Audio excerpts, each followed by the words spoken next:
한 달 약값만 2천만 원이 넘는 희귀병 환자들이 이 약에 건강보험을 적용해달란 국민 청원을 국회에 냈습니다. 애써 5만 명의 동의를 얻은 건데 국회 논의는 시작조차 되지 않고 있습니다.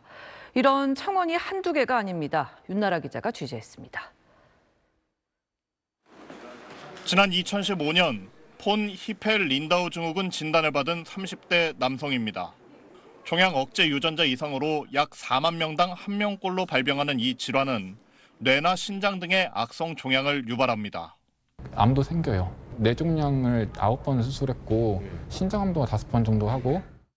지난해부터 치료제를 먹고 종양 크기가 줄어들었는데 문제는 이 치료제가 건강보험 적용이 안 돼 한 달 약값이 2,200만 원에 이른다는 점입니다. 비싸니까 하루에 3알짜리인데 하루에 한 알로 줄였어요, 양을. 같은 병을 앓고 있는 환자들이 치료제에 건강보험을 적용해달라고 지난해 6월 국회에 국민 청원을 냈습니다. 너무너무 이게 잘 안 되더라고요. 가서 사정 얘기하고 이거 좀 해주십시오.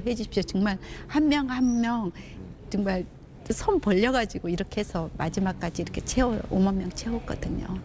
국회법상 5만 명의 동의를 얻은 청원은 90일 내에 상임위에서 논의해야 하는데 60일 연장이 가능하고 특별한 사유가 있으면 한 번 더 기한 없이 연장할 수 있습니다. 그런데 국회 복지위원회에선 빨리 논의하자는 언급만 한 번 있었을 뿐 논의는 이루어지지 않았습니다. 21대 국회에서도 AI 이미지 악용 규제, 급발진 의심사고 입증 책임 관련법 개정 등 청원이 잇따랐지만 제대로 된 논의는 없었습니다.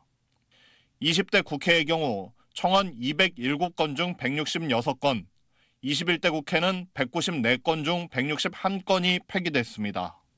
이번 22대 국회의 경우 5만 명 동의를 넘긴 청원이 90건을 넘었지만 첫 단계인 청원심사 소위가 열린 상임위는 한 곳도 없습니다. 국회 운영위원회는 가장 최근 열린 청원 소위가 20년 전이었습니다. 국회 임기가 끝날 때까지 연장을 해가지고 제대로 논의가 되지 못한 채 좀 폐기가 되고 있는 현실이고 국회의원들이 좀 책임성이 부족하다고. 연장 가능한 최대 기한을 명확히 설정하고 국민청원 처리 결과를 보고하도록 하는 등 개선책이 필요해 보입니다. SBS 윤나라입니다.